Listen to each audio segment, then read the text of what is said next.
Hi ha persones a casa nostra, en el nostre país, que pensen que la celebració de la Diada Nacional de Catalunya és simplement allò que en podríem dir la celebració d'una derrota.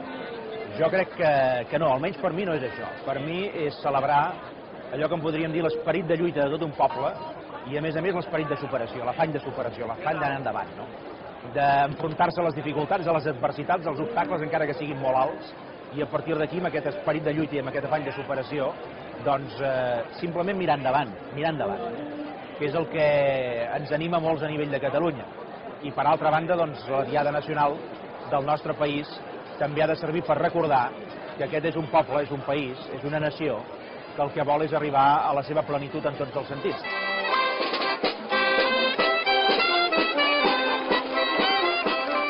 Seguirem la lluita per l'autogovern, la lluita per la sobirania, la lluita per una societat millor.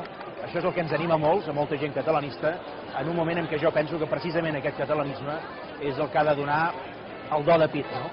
És el que ha d'estar al peu del canó en moments que no són fàcils pel país. Bé, evidentment, aquesta és una jornada que, més enllà de la reivindicació, que és molt important, més enllà de recordar-nos a tots plegats que estem en camí, que estem en trajecte, que no hem arribat a l'estació final de trajecte, que la construcció nacional de Catalunya és un procés que s'està fent encara, que va avançant, desgraciadament, en aquests moments pocs, no? Però que seguirà avançant en el futur, estic convençut. A més d'això, és una jornada també de sentiments. Al final, l'esperit patriòtic, o l'amor a la pàtria, l'estima a la pàtria, té una component molt emocional, molt sentimental. Sense aquesta component, diguem-ne, més de l'ànima i no tant del cos, doncs tot això no existiria. Ni s'hauria salvat el català, ni s'hauria salvat Catalunya, ni hauríem pogut lluitar contra tants i tants elements adversos al llarg de la nostra història.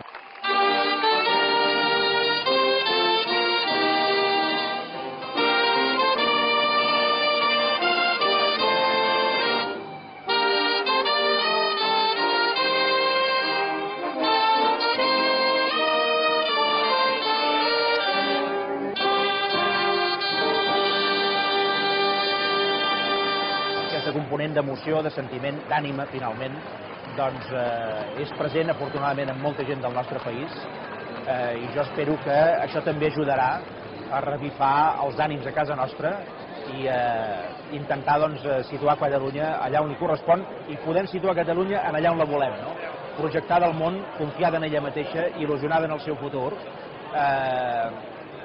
com un referent, com un model, no perquè siguem el país més gran del món, que no ho serem mai, ni el país més ric, ni el país més poderós, però sí com un referent moral, un referent cívic, un referent de benestar, un referent de progrés, un referent de promoció cultural, un referent, en definitiva, d'un poble que, en pau, en convivència, vol lluitar pacíficament pel seu futur.